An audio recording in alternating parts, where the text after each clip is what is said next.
This episode of the WP Minute is brought to you by OmniSend. Do you sell stuff online? Then you need to meet OmniSend, the powerful yet refreshingly intuitive email and SMS tool that helps you make $73 for every dollar spent. OmniSend is that good and effective. You probably know the struggles of investing in digital ads with no guarantee it'll bring money back into your pocket.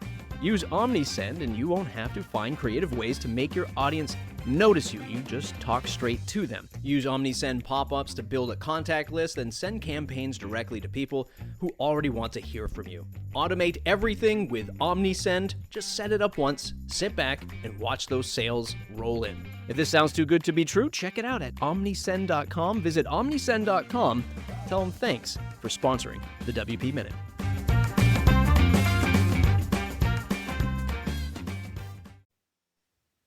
James Kemp, welcome to the WP Minute. Thank you very much. Thank you for having me. You and I, we've seen each other in passing, right? I think on Twitter and post status and other areas. This is going to be a first-time conversation. Lots to get into. This is not a gotcha podcast by any stretch of the imagination, but I do want to get stuck into some of the things around Automattic and WordPress and WooCommerce. But for the folks that don't know who you are, what's your storied tale in WordPress? I always knew you as a guy that was like launching a bunch of products, but now you're at Woo.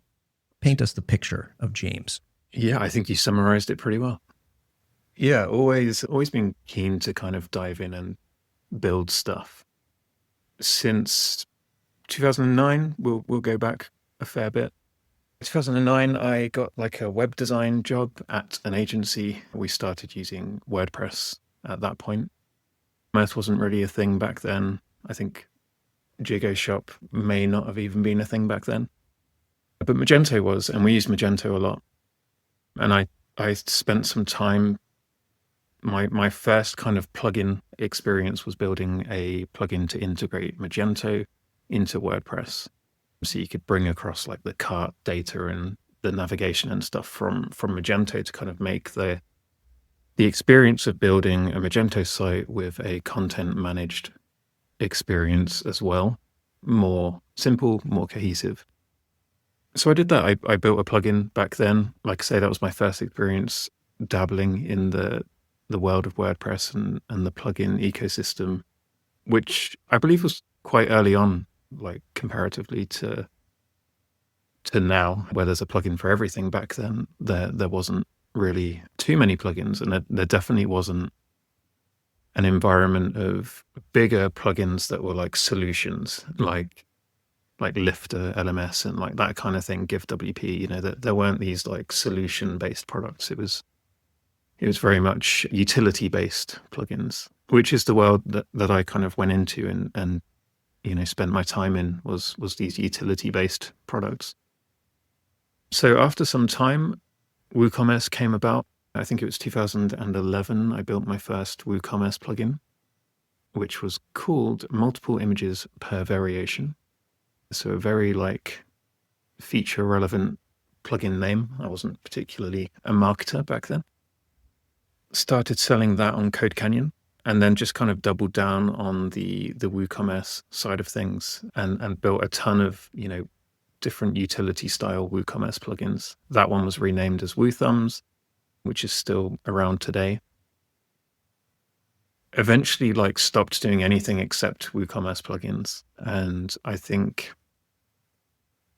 by maybe 2017, I decided to stop what I was doing elsewhere, which was working, running my own agency with a friend, or a colleague at the time, I should say, building websites for people and, you know, using WooCommerce, using WordPress, not really using Magento. I got out of that as soon as I could.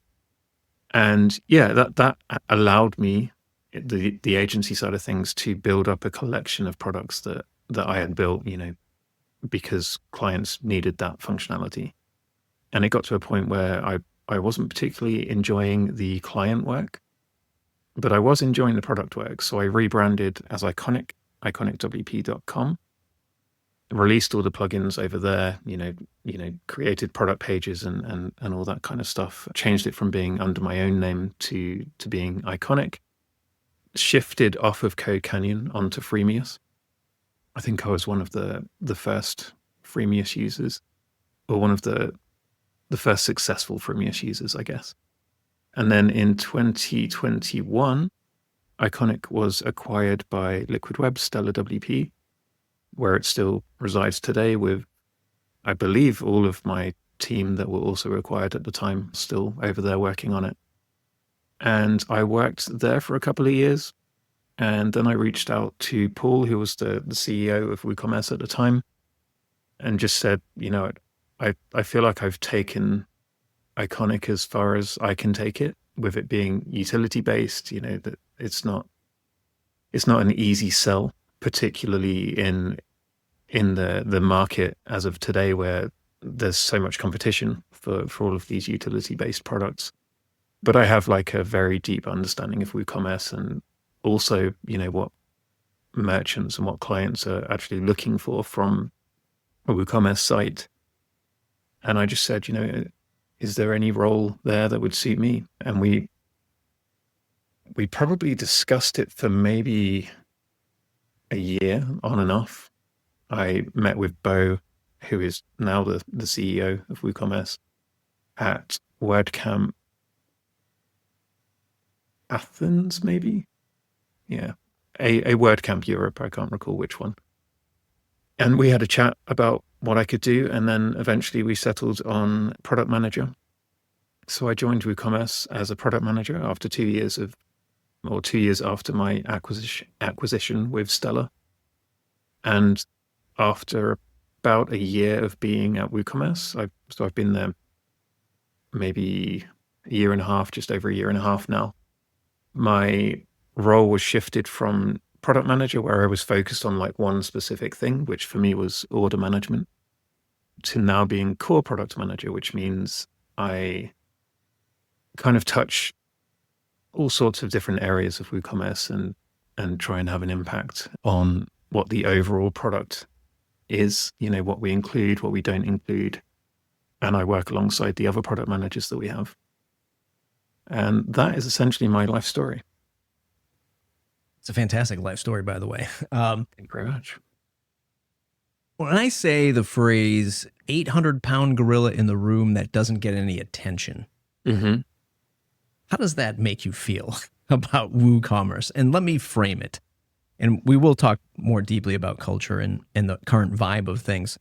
But I've often looked at WooCommerce as that 800-pound gorilla in the room.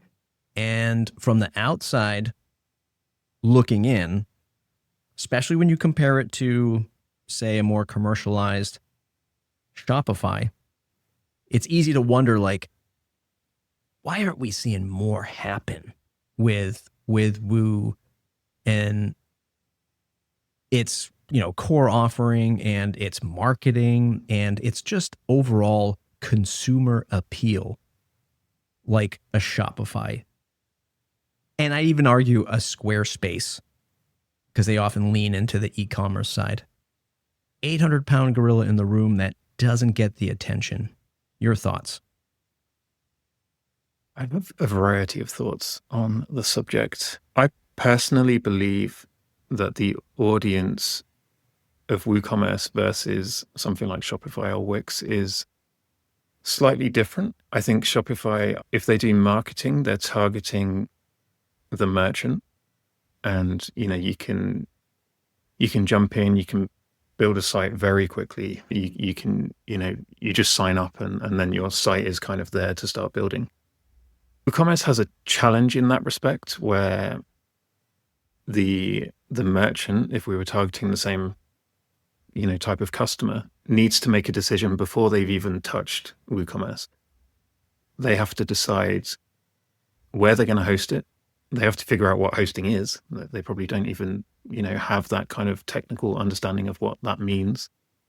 They probably need to think about a domain name before they've even spun anything up. And I think that's a challenge. And I think that is a challenge when it comes to marketing as well, because it's hard to direct them somewhere. We can direct them to a landing page, but then they still have to make this decision on, how am I going to get started? And that's something I've brought up quite a lot recently, and I think it's something that we plan to tackle, is to, right now we offer, like, if you go to start on the WooCommerce website, you kind of get presented with these different hosts that we partner with. But to the person looking, like, all you see is the host name. Like, you don't know why you would choose whichever one you go for. And that's, I think, a touch point that we need to really focus on and make very smooth. Like, and it can still be, fair across the different hosts, where maybe there's some kind of pre-survey or like pre-questions that they populate that then narrow them down to a specific host, which they can then click a button and it spins up a working WooCommerce. So that's one of the issues. I think another potential issue is with something like WooCommerce, there's also learning that has to happen to kind of learn WordPress. You're not just learning WooCommerce, you need to understand how WordPress works. And on these closed systems, you don't have that issue. Like, they can very much tailor it to be the same for everyone. And the third issue that we have is every environment can be completely different. They could have a different set of plugins, they could have different hosting. The hosts themselves can, modify how WordPress and WooCommerce look once it's installed, which is a challenge. And I don't know whether that answers all of your questions, but those are like issues that I see that make marketing harder for us. But I will say that marketing, since obviously you saw the rebrand that we did recently, is like a stage one of our new marketing efforts. And we have some really nice, like really modern looking marketing efforts that are going to be rolling out over the course of this year. I do like the rebrand. I think the logo is great. It does look really good. One of the predictions I made at the start of the year, of course, off the heels of a lot of the WordPress or Automattic versus WP Engine drama, was that I think in order for Automattic to really perform and compete, that two things would have to happen. One, they would have to cut the fat, and it's a poorly chosen phrase after a 16% roughly layoff of Automattic employees. But I think that Automattic just has a ton of products, right? Like when you look at WordPress.com, investing time into WordPress core when that was a thing, Simple Note, Tumblr, VideoPress, Jetpack, like the list goes on. Commerce, of course. And that was my other thing, other prediction was like they have to get rid of all these products that are just not part of that experience. The experience you just mentioned, which was, listen, the customer has to understand all this technical overhead. They have to understand WooCommerce. And oh, by the way, because they're in WooCommerce, they're also having to learn this WordPress thing. So there's all these particular challenges. My other prediction is that in order for Automattic to succeed as well throughout this year, the only way to achieve that is to make WordPress.com or Woo a better experience. That hosted experience by Automattic, air quotes, will be the best way to experience WordPress and WooCommerce. Do you think that is a direction we're headed in, where Automattic has the best experience, whatever that might be, and then open source world, we can just do whatever we want over here in the Wild West, like, third-party ecosystem, et cetera, et cetera. But maybe the core initiative is to make the experience better at Automattic? Yeah, I completely agree that should be the case. Like, if you spin up a WordPress site on WordPress.com, that should be like, this is the prime example of WordPress at its finest. And I think there is some work that is currently undergoing to make that the case, to kind of bring .com back to what WordPress is, because they had like their own admin experience on .com that I guess, sat on top of WordPress. So yeah, there's definitely work happening there. And we had WooExpress for a while, which was meant to be that, and also acted, I would say, more directly as a competitor to, Shopify. The platform there was a lot closer in spec and, how it functioned to what Shopify and other providers, offered. Obviously that was wound down a bit and kind of bundled into this commerce package on .com, which I think already existed, but I think they took some of what WooExpress was and put it into that package. I would like to see that kind of come back a bit. And I think the reason for that winding down made sense. The people working on that were WooCommerce developers. They were part of the WooCommerce team. And the idea of winding that down was that we didn't want to be, as a company, as WooCommerce, we didn't want to be building stuff that only benefited us.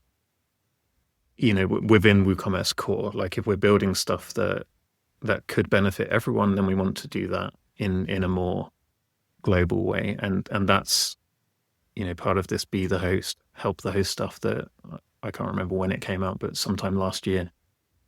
That was like a shift in thinking that anything we're building should be able to benefit any host and not just WooExpress.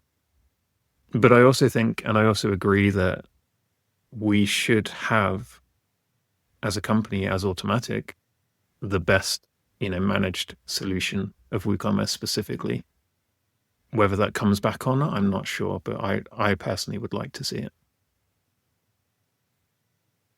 Automattic needs to survive. It needs to be a healthy company, regardless of what any of the critics might say.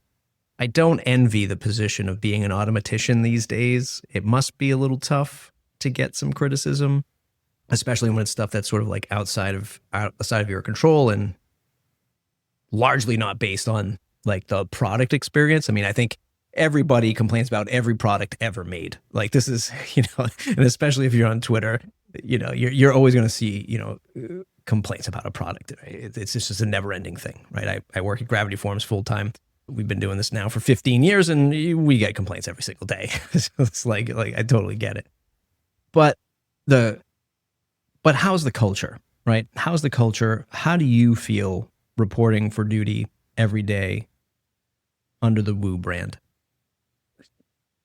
Yeah, I mean, obviously, we've got that WP Engine thing kind of hanging over us. There's negative connotations from that on Twitter, but honestly, to me personally, there's not that much negative, and I think because most of the people that I interact with on Twitter were aware of my journey, up until that point, they're kind of aware of me as a person, has helped. But I have seen other people who maybe don't have that history not, have as good of experience.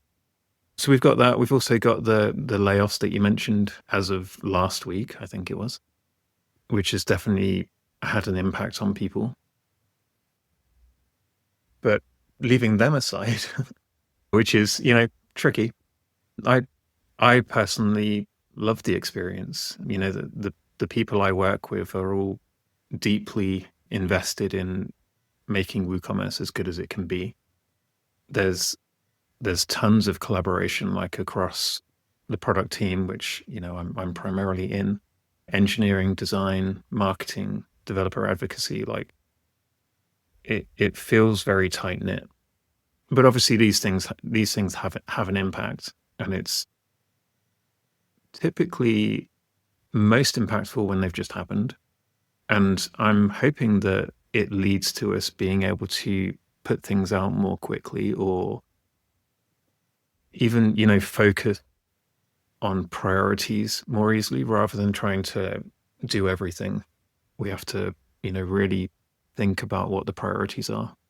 And we've just got to make the best of that situation. Like you say, I think Automattic is a big asset to the WordPress and obviously WooCommerce space. And we need to make sure that thrives. And if this is the way to do that, then I hope it works. But yeah, for me personally, like the satisfaction of working on WooCommerce when it's the stuff that I'm putting in or like advocating for within WooCommerce is impacting so many people, which is something that I could never really do prior to this. You know, I could impact our own customers, but the kind of scope of people that interact with stuff that I've had a say in or that I can advocate for is much larger. And that's really, you know, what I want to do. Like, I want to make this product as good as it can be. And to do that, you know, I listen to a lot of people. I do a lot of research. I physically like ask the questions and try and bring a lot of stuff that was previously behind the scenes, you know, out into the public for people to see. And I love doing it, so I hope I can continue to do it. But yeah, it's challenging times, and we just have to do the best with what we've got. I tend to stay out of the, you know, the discourse online on these topics because I don't think it adds anything. Like there's nothing I can do about it.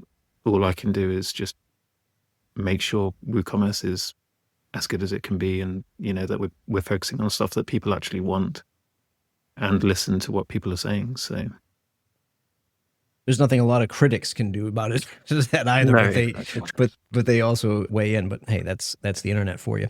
Pop culture, the Doge effect, it's really affecting everyone.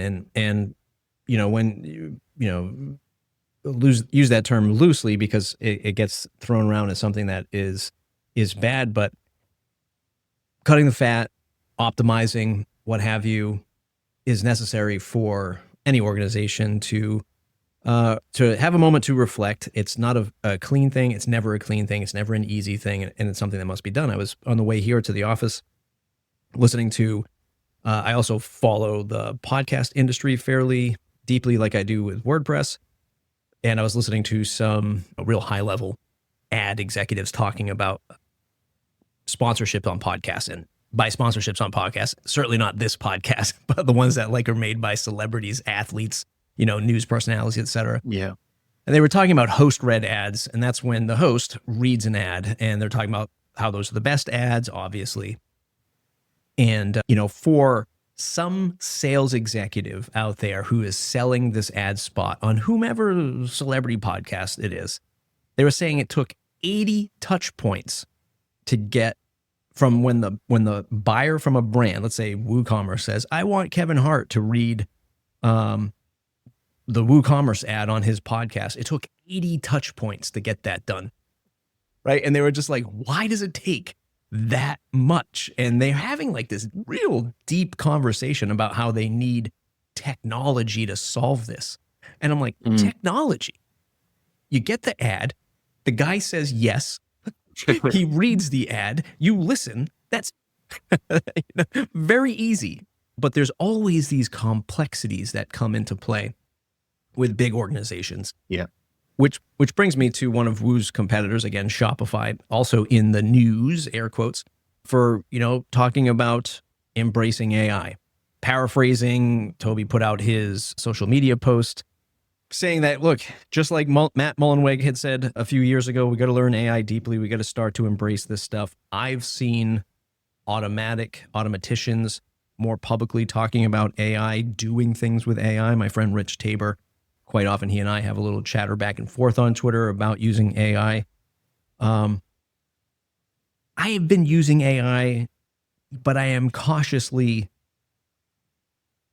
optimistic about it, especially when I hear leadership, not just Matt, but from other CEOs. I get a little uneasy about what embracing AI means. Especially when there's no real plan. Like, hey team, go learn this thing, because if you don't, you'll be the one that's going to be gone next. And I just look at that and I go, what are we optimizing here? Are we optimizing the workflow, or are we optimizing the company's expenditures? Your thoughts on AI? How are you using it? Where are we heading with it for Woo? And one other tidbit, I did just get the email from WordPress.com that they launched their AI builder, which I've yet to try out because it was literally a few hours ago before I hit record with you. AI, everyone's favorite 2-letter acronym. Your thoughts? I love AI. Yeah, I will prefix whatever I say by saying that Matt has basically, said the same thing as Toby revealed the other day to people at Automattic as far back as last year sometime. That he encourages people within the company to experiment with AI, to expense AI, to explore the options that are out there. We had an AI team actually for WooCommerce for a while, where we were just focusing on what can we do with AI. And this was probably this time last year. And you'll be aware like how dramatically AI has evolved since then. So yeah, we had a team that was focused on AI at WooCommerce specifically, and we were able to ship that into WooExpress, which is another barrier that doesn't exist anymore. We kind of wound that team up a little bit because we didn't have a clear path to deliver AI. Whereas something like Shopify, people are paying for that plan, so they're kind of covering the costs of AI, whereas WooCommerce can be hosted anywhere. It's not something that we could really ship in core, as it were. Maybe we could have some sort of extension, but yeah, we wanted to explore that a bit further, and we weren't quite ready, I don't think, to push anything out there. We did have some cool stuff in WooExpress. But yeah, I guess that's AI at a product level. And I should note that we are revisiting WooCommerce AI and what that means and how we can deliver that with, you may have seen James LePage joined Automattic, who's very heavy on AI, has built a ton of cool AI products. So he's now leading the Woo AI initiative as well. So that'll be cool. But me personally, yeah, I use AI all the time. I use it to just experiment and build stuff that I couldn't build before. So, games, what they call vibe coding now. Experimented a little bit with the WooCommerce API and like pulling that into a game environment. I built like an art gallery experience for my photography prints. So you can kind of walk through a gallery and click through to a product, which is just a photo print. But really that's like hobby, I'm just doing it in the background because I want to see what these tools are capable of. And, having been a developer, it's just fun to do. I think any developer enjoys coding. So that's why I do that. But in the day-to-day, I use AI a lot for multiple things. So I would use AI to kind of take my ideas and formulate them into something presentable. For example, I would use AI as like a partner to just talk to and just talk through ideas with that, perhaps frees up someone else's time, comes back with ideas that aren't solely based on two people's imaginations, but they're, widely based on the breadth of the internet, essentially. I use AI to help me rephrase things that I've written. I use AI for research. So if I have an idea for a feature within WooCommerce, then I might ask AI to kind of do some research on that and find examples of people, requesting that functionality, whether it's in WooCommerce or somewhere else. So yeah, at the product level, the product role level, I use AI all the time and I find it very useful. What I don't want to see with AI is, I guess, having AI do the work for you without you then, analyzing what it's actually saying and thinking it through.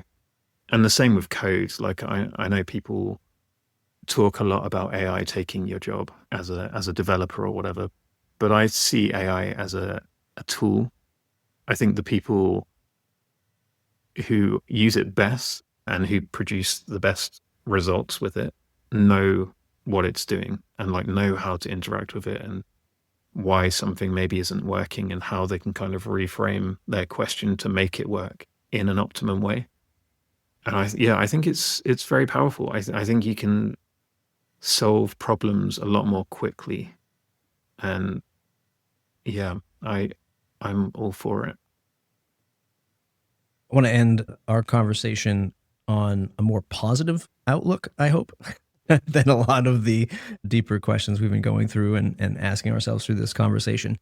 I do think that one of the North Stars, and maybe this is more for the WordPress side, and hearing you answer some of these questions, I do. It's interesting to hear how. I mean, there's WooCommerce, and then Automattic, and of course WordPress. But I think the North Star for a lot of WordPress future success is going to be through the playground. This is my prediction. Playground.wordpress.net for those of you that are not familiar with it. You can check out some of the videos I've done on the YouTube channel about Playground. It's fantastic. You just load up WordPress. It's right in your browser. You don't have to install anything. You can learn how to use WordPress. You can start to learn how to code WordPress. You can test out a plugin. It's fantastic.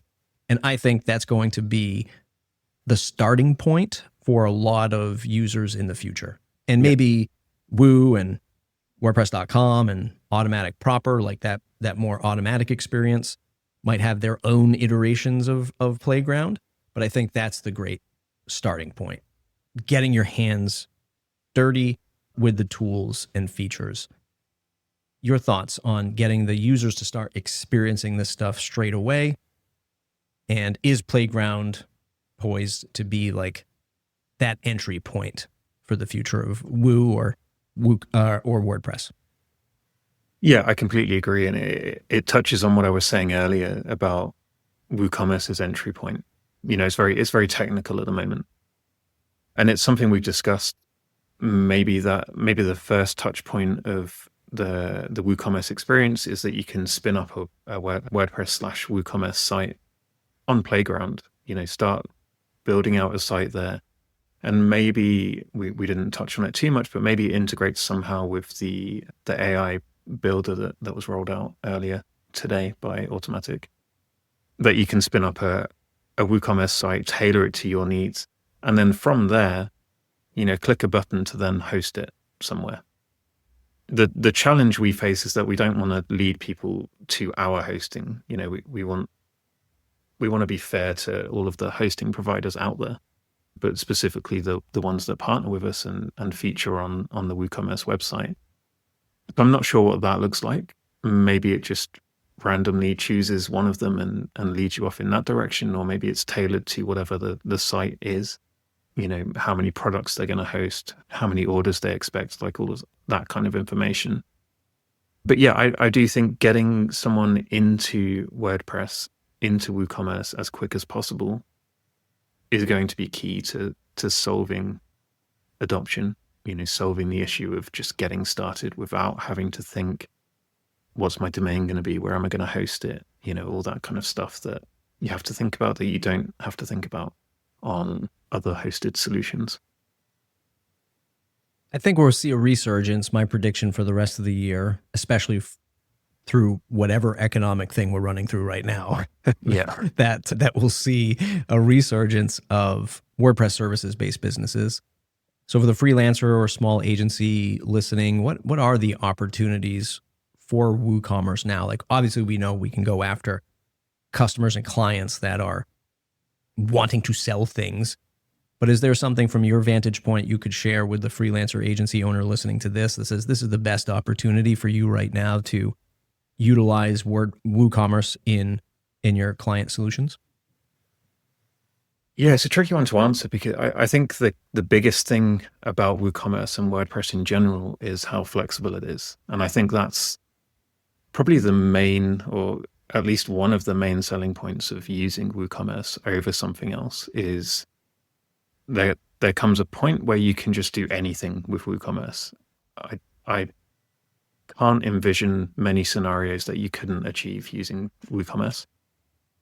One of the things that we're going to be focusing on a lot is builder tools, which is something that we have some, form of builder tools currently, but we're really kind of doubling down on that because we're aware that these more technical WooCommerce builds and, the people using WooCommerce aren't necessarily the merchant directly like they would be on these other platforms. Typically, they're a builder-assisted merchant, so the builder creates the site, hands it over to the merchant in some way, and then maybe they continue to maintain it. So yeah, there's a real big focus on builder tools that we want to lean into. Some of that is going to be like better import-export tools right at the beginning of the project, being able to import products, customers, orders, like all of that stuff that you can't currently easily import without building your own solution to do that. But also we're experimenting with like blueprint data, which is kind of heavily influenced by Playground, where maybe to spin up a WooCommerce site, you just give it a JSON file of, these are the settings that I want to pre-configure. These are the, whatever products or categories that I want. You click a button and it's kind of done and completes that process a lot more quickly. And yeah, I think performance is a big focus for us at the moment. I think that's something that we hear about a lot. And something else that we want to tackle is the kind of, I think one of the main issues with WordPress and WooCommerce is the compatibility layer and like the update layer, where because of all the different scenarios where WooCommerce can be installed with all the different plugins that maybe run alongside it, we want to figure out a way to prevent issues or to kind of pre-warn or early warn people that issues have arisen or might arise, to just try and make that experience of updating and plugin compatibility more seamless. So yeah, all of that to say, like the builder experience and the compatibility experience and the update experiences and the performance experience is something that we're like heavily focused on. And I would suffix that with just saying that the WooCommerce team in general is pretty open to feedback, and me specifically, like I welcome feedback and suggestions, and I regularly talk to mostly agencies and builders that are working with WooCommerce and hear them out and implement their feedback and advocate for their feedback. So hopefully that answers the question, but I know I talked on a lot of points there. James Kemp, WooCommerce.com. Also check out developer.woocommerce.com has been a great source of information, especially for me. Where else can folks go to say thanks either to you or to learn more about WooCommerce? Obviously, WooCommerce.com. There's the Twitter accounts. There's two, actually. There's one for WooCommerce, which I believe is just at WooCommerce. And there's one for the developer side of things, which I think is something like Develop Woo. I should know this, really. And then me on Twitter, James C. Kemp is the best place to reach out to me. And yeah, just do it. If you've got questions, you've got suggestions, just DM me. I'm pretty sure my DMs are open. Or do it publicly and I will respond or direct you to the right place. Thanks for listening to the WP Minute. This episode is brought to you by our amazing pillar sponsors, Pressable, OmniSend, Bluehost, and Kinsta. Without their support and the support from our WP Minute Slack members, this content wouldn't be possible. Thanks to our Foundation Plus sponsors, Hostinger, Big Scoots, Themile, Optimal, Patchstack, Weglot, Personalized WP, Deploy HQ, and WP World. Their recognition to help support independent WordPress media keeps the lights on. Want to support the WP Minute through sponsorship or joining our members-only Slack? Visit WPMinute.com/support.